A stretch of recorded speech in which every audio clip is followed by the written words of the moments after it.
the owners that we meet, and most, I would hazard a guess, most salon owners, clinic owners and so on, haven't had a business before. They've maybe come up from being a therapist or working with clients, and then all of a sudden you're met with having staff, being in front of a team, having to communicate with them. And you don't necessarily have those skills straight off. It's something that you build on over time.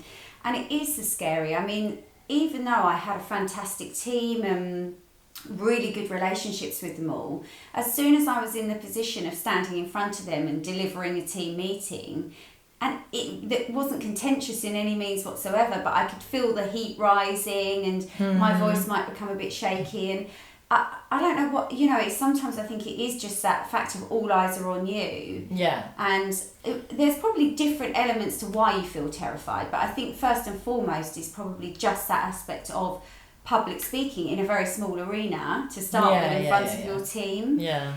And over the years, I listened to many things. I mean, we harp on all the time about communication, reading books, how to deliver certain messages, how you can control your breathing, how you can elongate certain words and talk maybe a bit more slowly so that you're getting your message across in a clear way that's effective as well. I know. I always love talking. You don't seem to struggle with this. I seem to struggle with the talk. I think for me it was more the English, French coming out suddenly when I'm in front of a lot of people. The French is coming out. So that was more my dilemma. I think ultimately there's a couple of elements, isn't it? Is that for me is there been enough preparation to the meeting you want to deliver, whether it's a team meeting or an individual meeting. A lot of owners we meet are so much in the operation and they know they need to do a team meeting. I'm doing a team meeting, prepare the agenda, and not really giving it a second thought. So if you have got a tendency to be a little bit scared to public speak or have an audience in front of you, or even on a one-to-one, that's going to be just what I call a clipboard manager. Yeah. And I'm just going to go through everything I need to go through. Thank you very much. Goodbye. Let's have a good day. And that's not really empowering. So the only way to be really strong about the message is definitely prepare yourself and practice in some way if you're really scared. Yeah.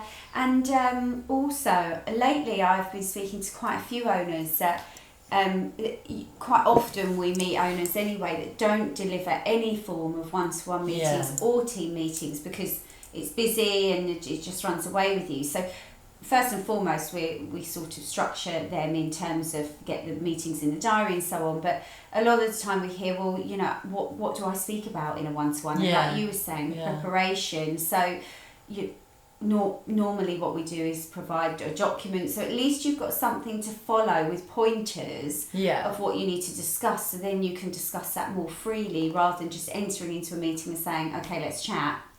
Or standing in front of a team and saying, is everyone all right? That's kind of thing. I think it's just I remember the meetings I used to go to, which was so just tedious. Room 5 is not tidy. We need to make sure this happen. And it's literally a telling off. Yeah, that's how you feel as an audience. You just feel, well, are we doing anything right? Or we're just applauding someone that keeps winning the incentive. So there's no kind of real thought process around those meetings, or it's just the same as last month because again we haven't had time to prepare, isn't it? Yeah.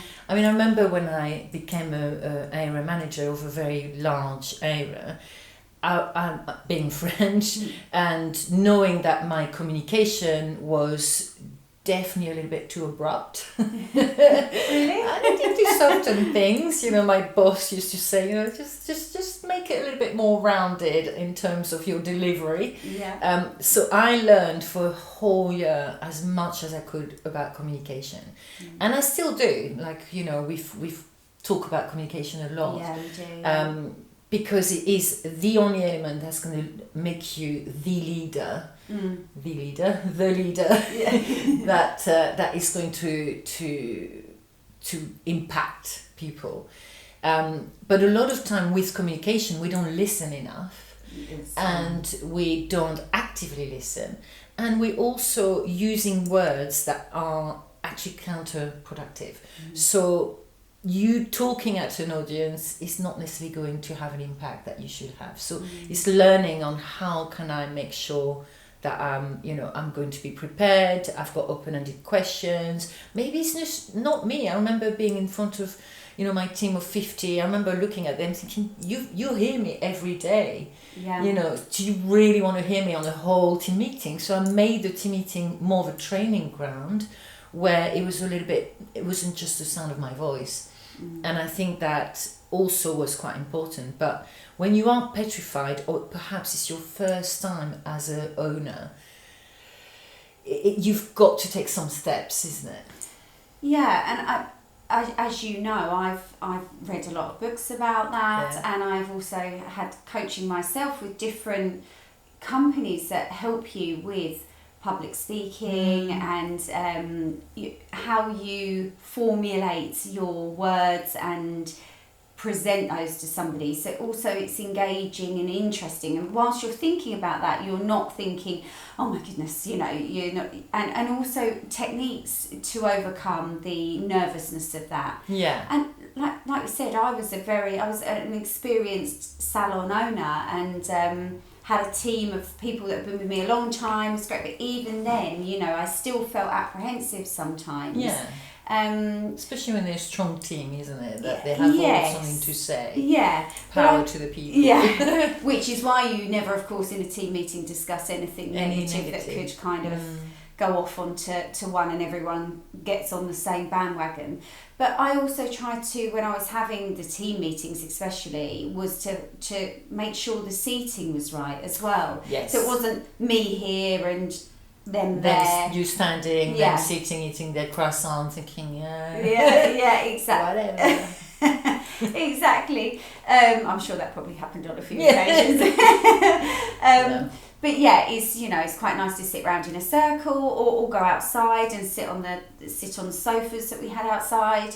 There's different ways in which you can make it a more comfortable environment, and therefore you're more relaxed. For sure. And I've got a really good friend who's an actress who was saying, 30 years later, she still get that nervousness. It doesn't matter how many years of experience, you still get that knot in your stomach. It's not necessarily kind of all plain sailing all the time. And in essence, that kind of energy makes you deliver something perhaps a little bit stronger. But when I started public speaking anyway, I remember, I'm doing it every now and then, but I remember filming myself and looking at myself in the mirror whilst I'm filming myself, just to hear certain words. And I used to say a lot. So it's cutting all those words that just had no impact whatsoever, or saying some certain words that kept coming back into the conversation, I guess, that I wanted to have. So it's a preparation, but it's also, to me, you've got to go in with an agenda, isn't it? Otherwise, what's the point? Yeah, and that's kind of the key element of it, is to, as we said at the very beginning, is to plan, be prepared, know what you're talking about, know exactly what you're going to do. Isn't there a saying like that? Plan to prepare to fail, or something? Yes. I don't know if it's that. But also I want to say, because on Instagram just recently I talked about my latest book that I was reading. I know. I can't wait to read that. I know, it's a good one. But this is How to Speak So People Really Listen by Paul McGee. And I did say on the Instagram that it's not an ad, and unfortunately I'm not being paid. I know, but if anyone wants to come if and see us, here we are.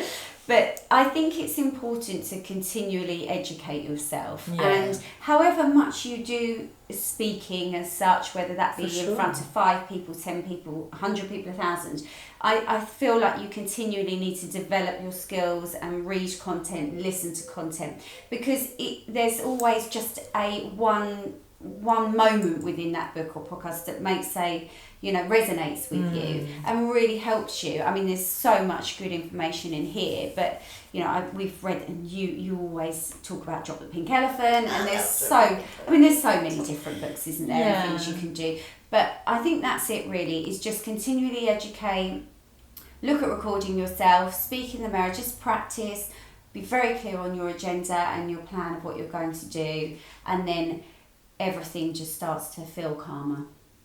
So all you have to do now is press the subscribe button and join us every week for an Insight Chat. And if you have any burning questions that we haven't yet answered, then just pop in the comments below or send us an email and we can include them in one of our weekly chats. I've started this amazing community of like-minded salon owners to join us on a monthly basis with our Insight Chat subscription. Yeah, on that chat as well, you'll also get access to lots of free downloads and content that can really support you in your business. And thank you so much for listening. And we'll see you next time.